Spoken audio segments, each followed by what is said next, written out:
Welcome to the warm-up. It is week one of another 17-week journey to state.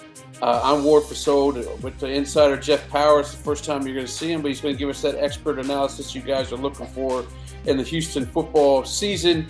They're turning on the lights. I hope they paid their power bills because them lights go on Thursday night, and we're going to run some games all the way through the weekend. I'm excited. I know Jeff is. Jeff, let's get right into it. Let's talk a little bit about our game of the week, our DQ game of the week, which is Summer Creek heading to Shadow Creek, both serious contenders in 6A Division II. What do you see happening in this one?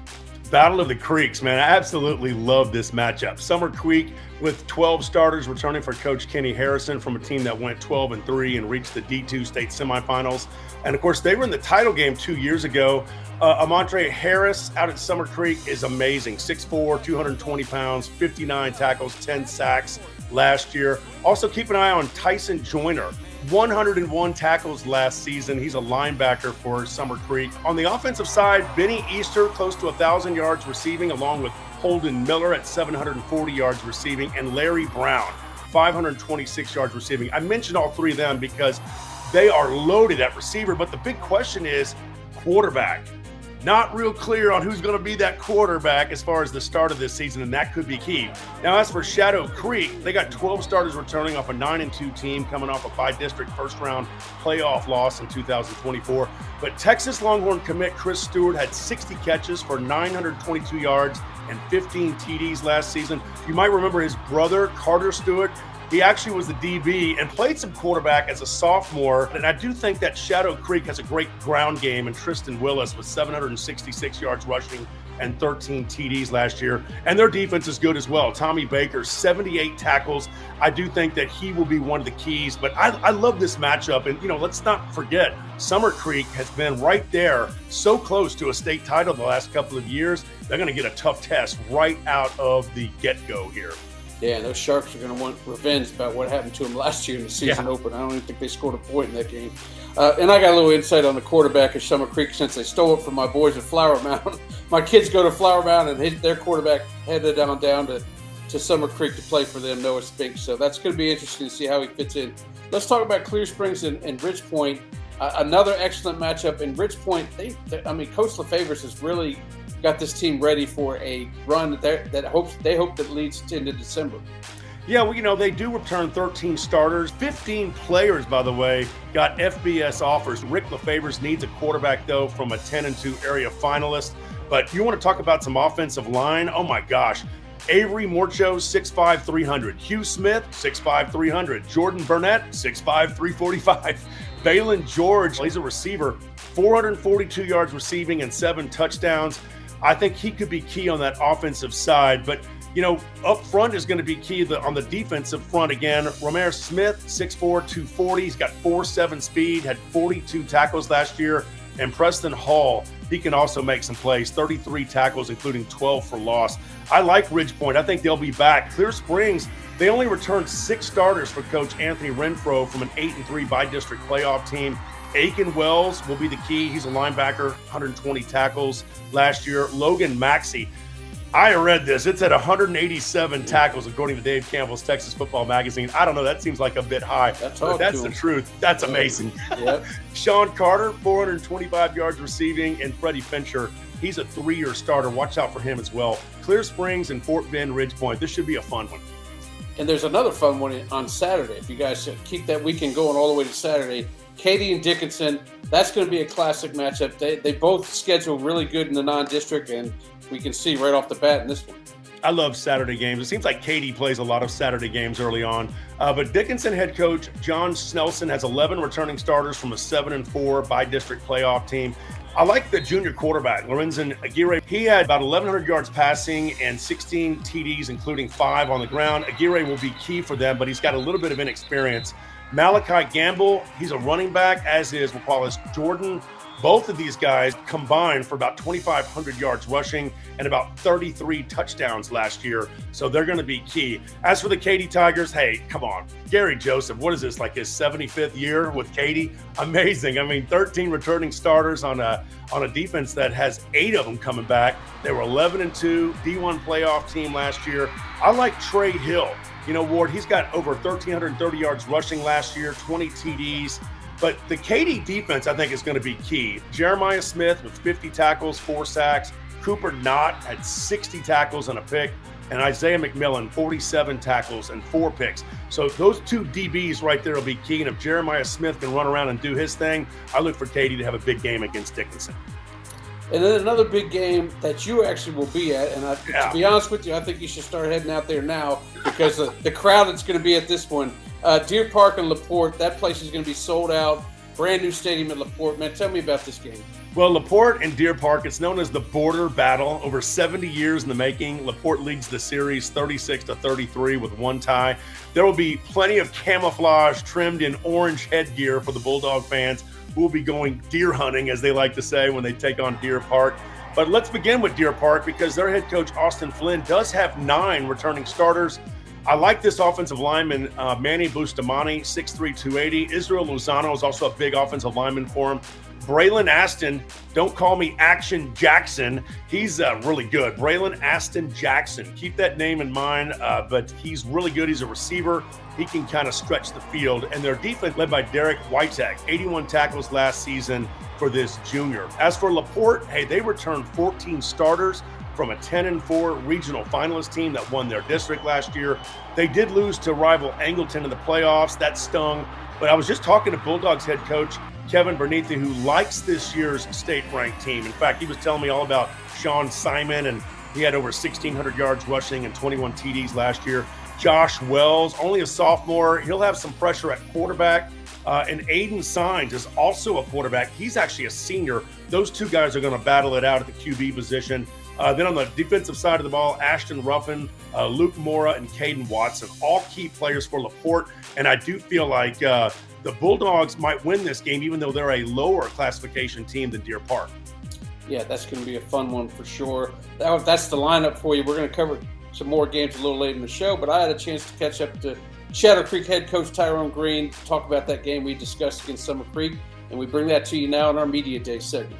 The Houston area Chevy dealers. Visit your nearest Chevy dealer to test drive our award-winning products. Serving up the best treats and eats in Texas. Stop by DQ and treat yourself before and after the game. All right, Media Day, and we are joined with Tyrone Green of Shadow Creek and coach here. And this is year 2, I believe, for you. And your year 1 first game was against Summer Creek, and I know you didn't like it too much. How much is that kind of sitting with you, and how much are you ready for that revenge matchup where you get them at home? Well, you know, you think about it all year, and you just don't want to have the same result. You know, you just want the kids to go out and compete and let us not beat ourselves and throw pick sixes and, you know, put the ball on the ground, do things like that, and just go out and compete and give yourself a chance at the end. Yeah, that was the thing. You guys got behind early with turnovers, and then it was an uphill climb. Talk about how that first year went for you at Shadow Creek and maybe what you kind of learned to take into this second year and get you guys back on track. And I say back on track. You won the daggone district. It's not like you didn't win the district, but, you know, back on track for this Summer Creek game. Well, I think the most important thing that I learned from last year was, you know, in order to be good at the end of the year, you need to be healthy. And that's something that probably, you know, we ended up losing our quarterback last year around week 8 or something. And then we lost our safety going into the playoffs. We lost the corner, inside linebacker, and we lost our receiver against Dawson. So we're down 5 starters going into the playoffs. So that's what I take from it. As long as we can stay healthy, we'll always have a shot. What are you guys excelling at here going into, or I should say, what are you happy with your strengths at going into the first week of games here coming up in August? Well, I've been pleased with our skill position on the defensive backfield and also on the receivers. I think we got some athletic kids, and they've been working really hard. At the running back, you know, Tristan's been working hard, and and he's looked good in practice and everything. And you know, in the trenches is where the game is won and lost, in the trenches. So we've been building there, and those kids, some of those kids are starting to come around and look good for us. I guess finally, I know you've been in the business for a while here. Mm-hmm. Do you still can adapt to the excitement you have with week one of Texas high school football, making sure that the light bill was paid at Freedom Field so they can cut them things on and get down? How much is that excitement for you? It is really exciting, especially when you're playing a team like Summer Creek. You know, Coach Harrison does a great job. You know, me and him talk all the time. So to play a big matchup like that at Freedom Field and, you know, in front of our people, you get really excited because you know that game, and if you do well, then you know it kind of catapults you throughout the season. So we just hope we turn up and be able to compete a little bit. Well, we're going to be excited. That's going to be our DQ game of the week, Coach. And good. Not only good luck this game, good luck the rest of the season. I appreciate it. Thank you for your time. The Houston area Chevy dealers.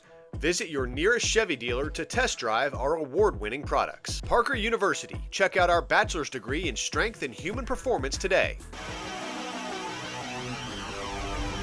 All right, Jeff, there's some more games that may have slid under the radar here. We'll talk about that in the agenda segment. Especially a lot of Houston teams playing some DFW guys in the non-district. It's always good to see big city versus big city. And our first matchup is North Shore going all the way up to the DFW to take on South Oak Cliff. They brought South Oak Cliff down last year and beat the pants off them. Now they're heading up there. Tell us what you expect out of this matchup. Well, the North Shore Mustangs return 8 starters, 4 on both sides of the ball for head coach Willie Gaston, whose team went 14-1 before falling to Westlake last year in the state semis. I was at that game. You know, Westlake, that was a thorn in their side for years, North Shore. But of course, North Shore lost 9 Division I signees and a 4-year starter at quarterback. So that's going to be key. But here comes Caleb Maryland. He is a senior. He'll be the QB. He's inexperienced, but has the tools to get the job done. 510 yards through the air, 3 TD passes, plus 238 yards rushing and 4 touchdowns on the ground, and that's as a backup, so that's pretty good. Running back Hezekiah Johnson, I like him. He'll be needed on the ground, and Desmond Christian at linebacker is a stud. As for South Oak Cliff, you know, the Golden Bears, they returned 14 starters, including 8 on offense. From a 14-1 state finalist last year, SOC head coach Jason Todd has one of the favorites in Class 5A Division II. You know, they've reached the state finals in 4 straight years, winning 2 but losing the last 2. Coordinator Houston is key up front on defense. Jamarian Phillips, Marcel Gibson are also great defensive players. But they have an elite offensive line led by Cartavius Tizabe. He's leading the way. He's a power forward commit. And watch out for Mikhail Trotter, who had over 1,200 yards rushing and 18 touchdowns last year, and a kid named Levon Morton, who rushed for 1,103 yards and 9 TDs. So if the inexperience at quarterback's a problem, just hand it off. Yeah, they're going to have to pride themselves on defense over there at South Oak Cliff. Another one, we actually had the Dallas team coming down to us with the U.S. Trinity coming down to face Strake Jesuit and our boy Johnny Abear. Talk to me about this one. Can Johnny Abear attack the record books again this year?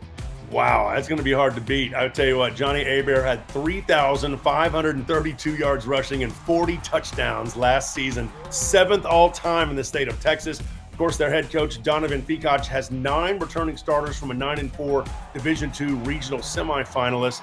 Now, I think the key is, though, check out their defense, led by McGregor Byers, who had 48 tackles and 10 sacks, plus Wesley Stewart, who had 67 tackles.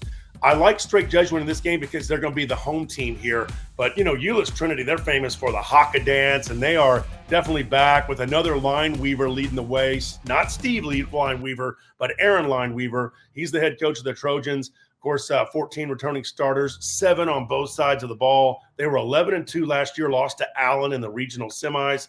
And they got a good running back in J.T. Harris, over 1,400 yards rushing and 17 touchdowns behind a huge offensive line. Yeah, that's going to be a game that'll probably be done in 2 hours and 30 minutes. All that running. A lot of running. Another game that may be slightly under the radar is Pearland against Fulshear. Pearland may have an advantage because Fulshear's head coach Nick Caduti moved on to Klein, and a lot of seniors left that team as well. But tell me what you think might happen in this one. Well, let's start with Pearland. The Oilers head coach, B.J. Gott, he returns 13 starters. Jalen Stewart, by the way, who's the whose father, Jared, actually played at Utah and played for the Oilers back in 2006 when Tony Heath was the head coach. Of course, Jalen recorded 65 tackles and 10 sacks last year. He is a key player for Pearland. I like Fulshear, though. Fulshear's Stephen Hill comes in, as you mentioned, from Randall. He has taken over a team that went 12-1. They were regional semifinalists. The Chargers have 10 returning starters and are led by Mike Brown, who had 500 yards of offense and 10 TDs. He's a total all-around athlete kind of guy. Fulshear moves from a ground-oriented offense to a spread offense under Coach Hill, who has Ryland Forks under center. He'll be key at quarterback. 1,784 yards passing, 20 TD passes last year. He also plays baseball, so he can really bring it. As a great overall athlete. Well, finally, another interesting one. You got the traditional power in Cy-Fair taking on Klein Kane, who's been as a comeuppance, and you know a lot about Klein ISD football. So tell me what you think about what might happen in this one. Well, Cy-Fair head coach Jeff Miller will take over a team that was 7-1 in district, and their JV was 9-1 last year. Cy-Fair was really good in district play, lost some non-district games because they always play tough teams. Klein Kane, their head coach James Clancy, has 7 returning starters and a key at quarterback. And I really think that the thing about Kane, you know what, Ward, they are still kind of the new kids on the block, if you will, in Klein ISD. But I do feel like they've got so many studs now on that squad. Watch out for them this year. They strike me as a team that not only can win district behind Zach Johnson, who had 2,500 yards passing and 24 TD passes last year, but they've got a really good defense too, a lot of speed all the way around. I think Klein Kane can do some damage this year, but they're going to find out right away when they play Cy-Fair. Yeah, and they might be energized because a couple of their guys got drafted this past year. That's true. Matthew Gold went to the Packers, and then Jaden Blue is now on the Cowboys, trying to make that squad. But hey, I hope you guys are warmed up for some football. Whatever you do, get out to a game, man. It's week 1. I know it's going to be hot. Get out there, bring your little portable fan, bring a cooler of water, enjoy these games. It's going to be fun. We're going to leave you now with the coaches' preseason rankings. See what the coaches think here in 6A in the Houston area. They'll rank it 1 through 15, and we'll leave you with that. Go catch a game.